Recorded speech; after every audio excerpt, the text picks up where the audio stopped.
Here's a boy from Capera in Western Brisbane on American prime time telling the American people about an American war. And what frightens me the most is that America's listening. My name is Michael Ware and I am CNN's primetime foreign affairs correspondent. The first time I started moving outside of Australia was to chase the story, be it in East Timor, Indonesia, the Solomon Islands, Papua New Guinea. But I first left Australia and I since haven't moved back home after 9/11. September 11, 2001, as with so many other people, it changed my life forever. I was then working for Time magazine based out of Sydney, and I was deployed to Afghanistan in late 2001, just after the attacks. I then spent the next 13 months living in Afghanistan. My Afghan name became Bismillah Khan Norzai. Bismillah Khan, Usu, Usu. War lured me away. You can just bludgeon your way through as a Westerner and demand to get things done. I don't find that that's the way to the truth. You need to dig deep.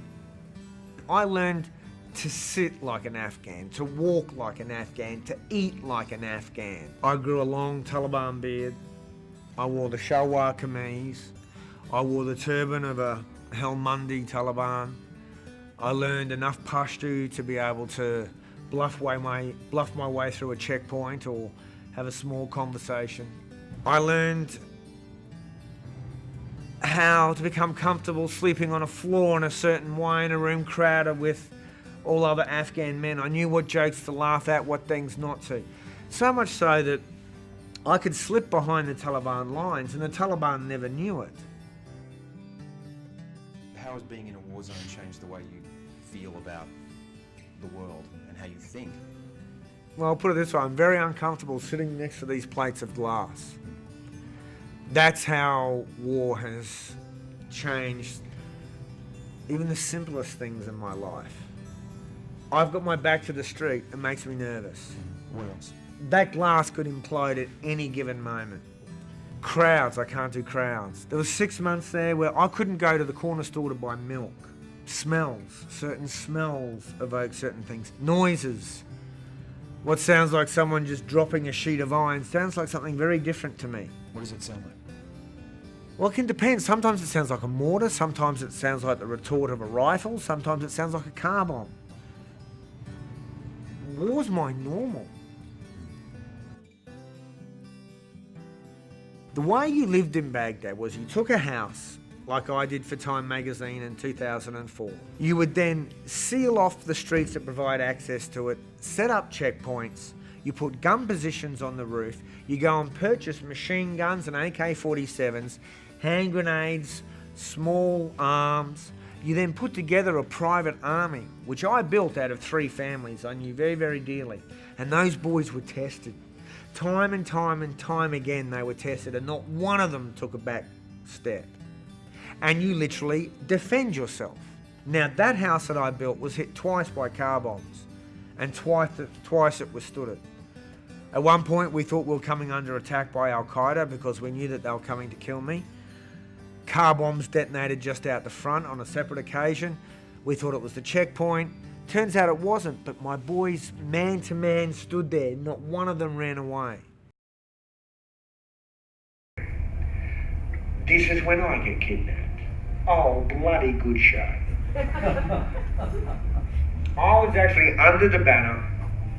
They had the knife, surrounded by all the guns. Everyone's all hepped up. We're gonna behead him. We're gonna behead him. They were gonna film my own death with my camera. And the dude's trying to figure out how to use it. Oh, I don't know what the fuck I was thinking at the time. But you bring a Westerner in here and expect him to leave alive? Doesn't happen. And he goes, all right.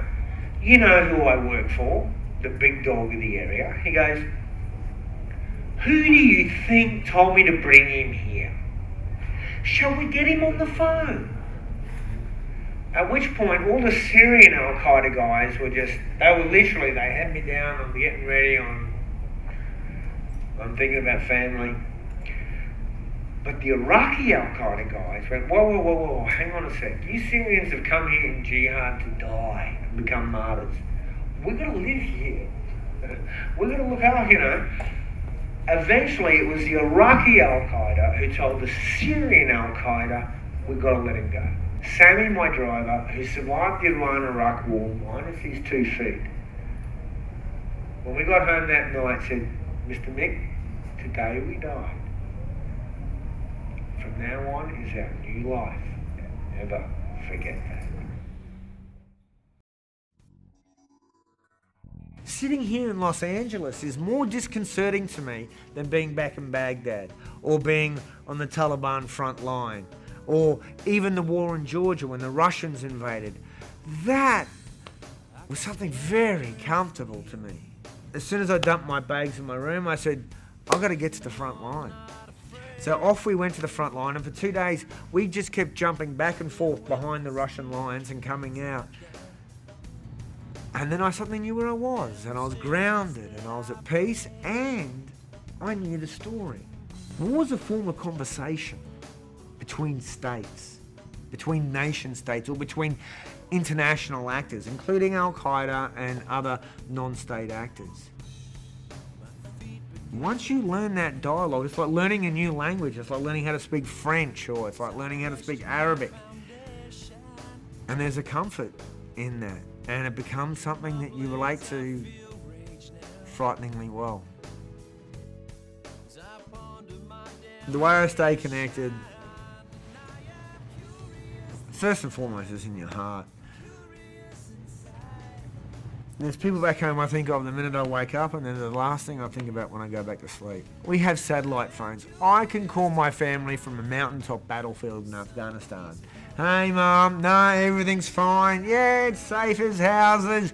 Oh no, that's just some cars backfiring. Email for me is the main thing. Modern technology has saved us and helps keep us together.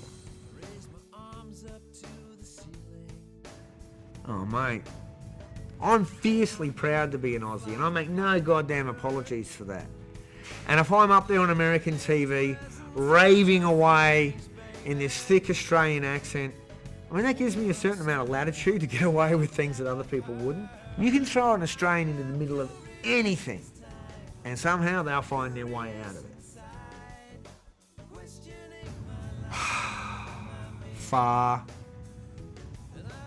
eventually, and home.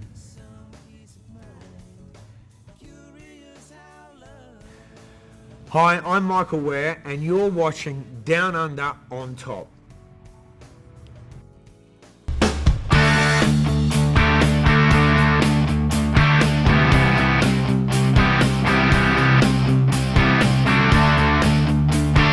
I mean, there have been trips I've taken where I have known in my bones I'm not coming back.